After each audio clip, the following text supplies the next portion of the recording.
Hello everyone मो Sushila Sushila educational channel को आपण मानक स्वागत। आज ए वीडियो रे छबिल मधु वर्णबोध बहिर द्वितीय भाग पृष्ठ नंबर 24 रो पाठटी को आमे पढिबा। ए बहिर मूल लेखा होउछंती भक्त कवि मधुसूदन राव। आज रो पाठटी होउछि ओडिया 12 मास ऋतु दिन राति मिसी दिवस एक। यार अर्थ दिन और राति मिसी की गोटिए दिवस हुए। दिन 12 घंटा राति 12 घंटा 12 मिसी 24 घंटा ताले एक दिवस 24 घंटा। 7 दिवस रे सप्ताह लेख। एक सप्ताह 7 दिन।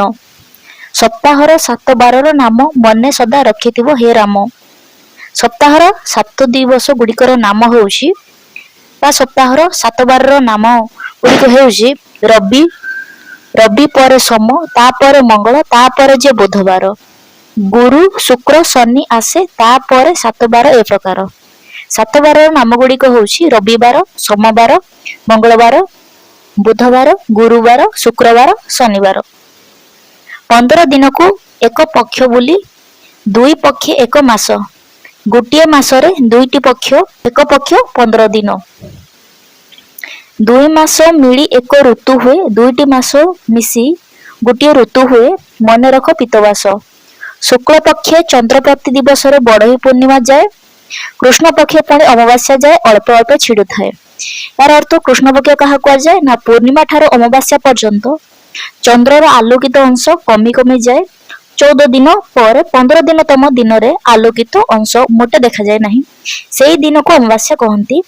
आ मोटा मोटी भाव कहवा गले पूर्णिमा ठारो अमावास्या पर्यंत चंद्रर आलोकित अंश कमी कमी जाउथिबार एहाको कृष्ण पक्ष कहा जाए।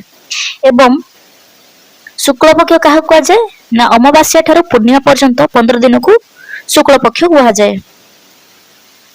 12टी मासरे 6 ऋतु हुए। के कहि पारिबो कह। ताले 12 मासरे 6 ऋतु। 6टी ऋतुर नाम गुड़िक हेउछि ग्रीष्म, वर्षा, शरत, हेमंत, शिशिर, बसंत ऋतु। ए 6 ऋतुर नाम गुड़िक होउछि ग्रीष्म ऋतु, वर्षा ऋतु, शरत ऋतु, हेमंत ऋतु, शिशिर ऋतु एवं बसंत ऋतु। शिशिर ऋतु माने शीत ऋतु। ग्रीष्मे वैशाख ज्येष्ठ मास प्रचंड रौद्र प्रकाश। ताले ग्रीष्म ऋतु 2टी मास को नै गठित। वैशाख एवं ज्येष्ठ एगुडा होछि ओडिया 12 मासर नाम। जेमति वैशाख ज्येष्ठ आषाढ़ श्रावण भाद्र आश्विन कार्तिक मार्गशीर पौष माघ फाल्गुन चैत्र ओडिया 12 मासर नाम। तो ग्रीष्म ऋतु आमर 2टी मास को नहीं गठित वैशाख एवं ज्येष्ठ। वर्षार आषाढ़ श्रावण मेघ बरसे घन घन। वर्षा ऋतुटी आमर आषाढ़ एवं श्रावण मास को नहीं गठित। भाद्र आश्विन शरतरे निर्मल शोभा जगतरे। भाद्रव मास एवं आश्विन मास ए 2टी मास को नहीं शरत ऋतु गठित। हिमे कार्तिक मार्गशीर रातिरे पड़े शिशिर। हिमे कहले हेमंत ऋतु। ताले हेमंत ऋतु कार्तिक एवं मार्गशीर मास को नहीं गठित। शीतरे पौष माघ मास देहरे रख शीतवास। ताले शीत ऋतु पौष एवं माघ मास को नहीं गठित। फाल्गुन चैत्र बसंतरे मृदु मलय मनोहरे। फाल्गुन एवं चैत्र मास को नहीं बसंत ऋतु गठित। 12 मास कथा एई हेज बालके मन देई। इंग्राजी मास 30 दिनिया अटे मास सेप्टेम्बर ता संगे एप्रिल जून आउ नवेम्बर। ताहले 30 दिनिया मास गुड़िक होउछंती सेप्टेम्बर ता सहित एप्रिल जून नवेम्बर। फेब्रुआरी मास हुए 28 दिन। फेब्रुआरी मासटी हमर 28 दिन हुए।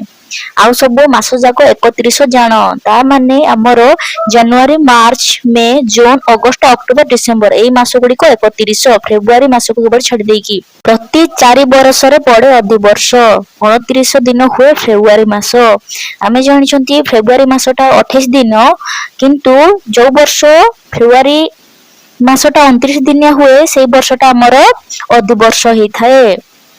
को मास केते दिनिया सहजरे मन रखिबार उपाय। हाथटी को एमती मोठा करी रखिबे। एई हाड़ ऊपर जो मास गुडी को पड़े सेटा हबो 31 दिनिया। फेब्रुआरी मास को छाड़ी की खालर जो मास गुडी को पड़े सेटा हबो 30 दिनिया। तो एडु हिसाब करबा जनवरी, फेब्रुआरी, मार्च, एप्रिल, मई, जून, जुलाई, अगस्त, सेप्टेम्बर, अक्टोबर, नवेम्बर, डिसेम्बर ताहले एई हाड़ उपर जो मास गुड़िक पड़ा सबू 31 दिनिया मास गुड़िक एवं खालर जो मास गुड़िक पड़ा सब 30 दिनिया मास केवल आमर फेब्रुआरी मास को छाड़ी फेब्रुआरी मासटा आमर 28 दिनिया एवं प्रति 4 वर्ष जो अधिवर्ष पड़े सेटा हम 28 दिनिया रु 29 दिनिया होता है।